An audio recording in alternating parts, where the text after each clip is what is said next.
Hari ini kita mulai melaksanakan uji baca Al-Quran bagi bacalek di Kabupaten Aceh Barat, yang hari ini pesertanya sejumlah 161 bacalek.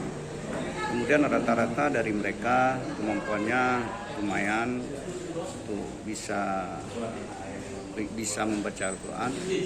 Kemudian menyangkut dengan tim, kita membentuk 4 tim yang diketuai oleh kami, kemudian sekretaris ketua LPTQ serta anggota dari ketua MPU.